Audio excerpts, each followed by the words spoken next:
हर हर महादेव। ओम नमः शिवाय। महादेव आप सब पर अपनी कृपा बनाए रखें। प्रिय भक्तजनों, मैं पुष्पा आप सबका स्वागत करती हूँ आपका अपनी YouTube चैनल पुष्पा शर्मा हिंदी कहानियाँ में। आज हम सब सोमवार व्रत की कथा को बड़े ही प्रसन्न चित्त मन के साथ श्रवण करेंगे। तो चलिए भोलेनाथ का नाम लेते हुए कथा आरंभ करते हैं। किसी नगर में एक धनी व्यापारी रहता था। दूर दूर तक उसका व्यापार फैला हुआ था। नगर के सभी लोग उस व्यापारी का सम्मान करते थे।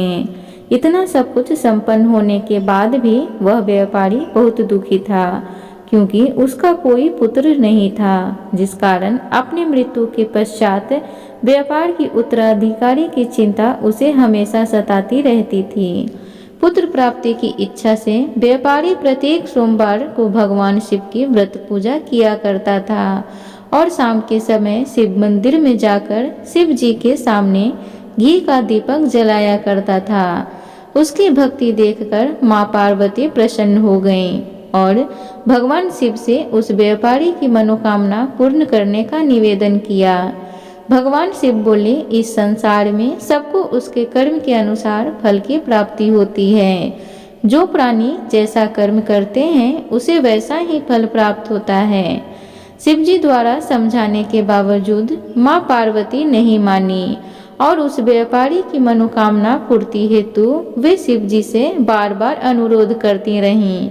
अंततः माता के आग्रह को देखकर भगवान भोलेनाथ उसे पुत्र प्राप्ति का आशीर्वाद दे दिया।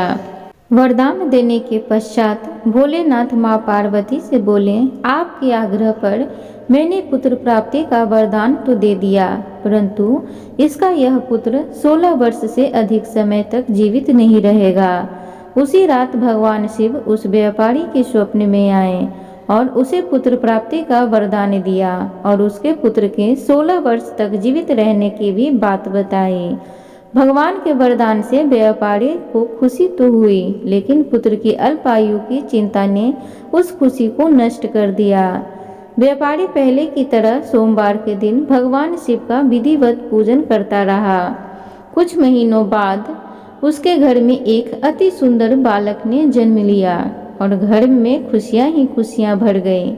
बहुत धूमधाम से पुत्र का जन्म समारोह मनाया गया, परंतु व्यापारी को पुत्र जन्म की अधिक खुशी नहीं हुई, क्योंकि उसे पुत्र की अल्प आयु के रहस्य का पता था।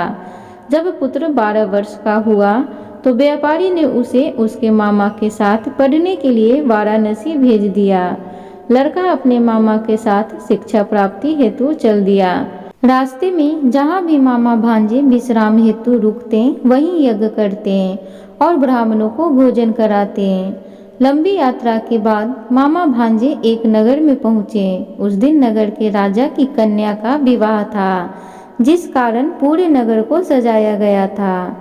निश्चित समय पर बारात आ गई, लेकिन वर का पिता अपने बेटे के एक आंख से काने होने के कारण बहुत चिंतित था।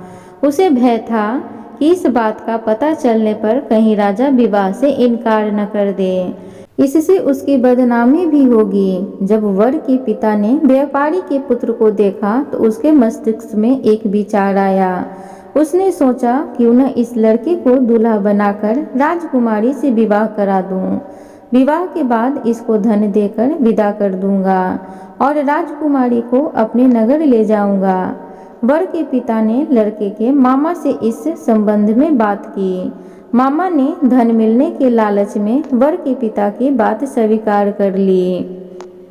लड़के को दूल्हे का वस्त्र पहनाकर राजकुमारी से विवाह करा दिया गया। राजा ने बहुत सारा धन देकर राजकुमारी को विदा किया। शादी के बाद लड़का जब राजकुमारी के साथ लौट रहा था तो वह सच नहीं छिपा सका और उसने राजकुमारी की ओढ़नी पर लिख दिया, राजकुमारी तुम्हारा विवाह मेरे साथ हुआ था। मैं तो वाराणसी पढ़ने के लिए जा रहा हूँ और अब तुम्हें जिस नवयुवक की पत्नी बनना पड़ेगा वह कान्हा है। जब राजकुमारी ने अपनी ओढ़नी पर लिखा हुआ पढ़ा तो उसने कान्हे लड़के के साथ जाने से इनकार कर दिया। राजा को जब ये सब बातें पता लगी तो उसने राजकुमारी को महल में ही रख लिया। उधर लड़का अपने मामा के साथ वाराणसी पहुंच गया और गुरुकुल में पढ़ना शुरू कर दिया। जब उसकी आयु 16 वर्ष की हुई तो उसने यज्ञ किया। यज्ञ की समाप्ति पर ब्राह्मणों को भोजन कराया और खूब अन्न वस्त्र दान किए। रात को वह अपने शयन कक्ष में सो गया। शिव के वरदान के अनुसार शयन अवस्था में ही उसके प्राण पखेरु उड़ गए। सूर्य उदय होने पर मामा मृत भांजे को देखकर रोने पीटने लगा। आसपास के लोग भी एकत्र होकर दुख प्रकट करने लगे। लड़के के मामा के रोने विलाप करने के स्वर समीप से गुजरते हुए भगवान शिव और माता पार्वती ने भी सुने। माता पार्वती ने भगवान से कहा, हे प्राणनाथ, मुझे इसके रोने के स्वर सहन नहीं हो पा रहे हैं। आप इस व्यक्ति के कष्ट को अवश्य दूर करें। भगवान शिव ने माता पार्वती के साथ अदृश्य रूप में समीप जाकर देखा तो भोलेनाथ माता पार्वती से बोले, यह तो उसी व्यापारी का पुत्र है जिसे मैंने 16 वर्ष की आयु का वरदान दिया था। इसकी आयु पूरी हो गई है। माँ पार्वती ने फिर भगवान शिव से निवेदन किया, उस बालक को जीवन देने का आग्रह किया। माता पार्वती के आग्रह पर भगवान शिव ने उस लड़के को जीवित होने का वरदान दिया और कुछ ही पल में वह जीवित होकर उठकर बैठ गया। शिक्षा समाप्त करके लड़का मामा के साथ अपने नगर की ओर चल दिया। दोनों चलते हुए उसी नगर में पहुँचे जहाँ उसका विवाह हुआ था। उस नगर में भी यज्ञ का आयोजन किया।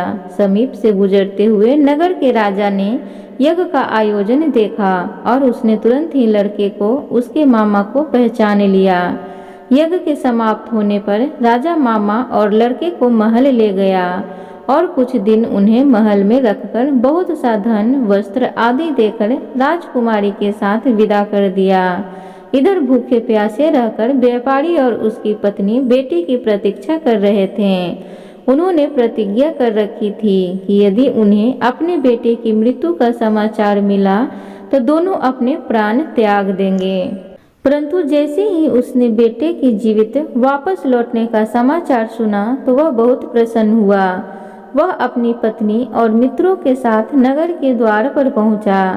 अपने बेटे के विवाह का समाचार सुनकर पुत्रवधू राजकुमारी को देखकर उसकी खुशी का ठिकाना न रहा। उसी रात भगवान शिव ने व्यापारी के स्वप्न में आकर कहा, हे श्रेष्ठी, मैंने तेरे सोमवार के व्रत करने और व्रत कथा सुनने से प्रसन्न होकर तेरे पुत्र को लंबी आयु प्रदान की है। पुत्र की लंबी आयु जानकर व्यापारी बहुत प्रसन्न हुआ। शिव भक्त होने तथा सोमवार व्रत करने से व्यापारी की सभी मनोकामनाएं पूर्ण हुई। इसी प्रकार जो भक्त सोमवार का विधिवत व्रत करते हैं और व्रत कथा सुनते हैं उनकी समस्त इच्छाएं पूर्ण होती है। एक बार प्रेम से बोलिए भोलेनाथ की जय, हर हर महादेव की जय, माता पार्वती की जय, गौरी नंदन की जय। प्रिय भक्तगणों, उम्मीद करूंगी आज की कथा आप सबको अच्छी लगी हो, तो प्लीज़ चैनल को जरूर सब्सक्राइब करें। कमेंट में हर हर महादेव जरूर लिखें। धन्यवाद।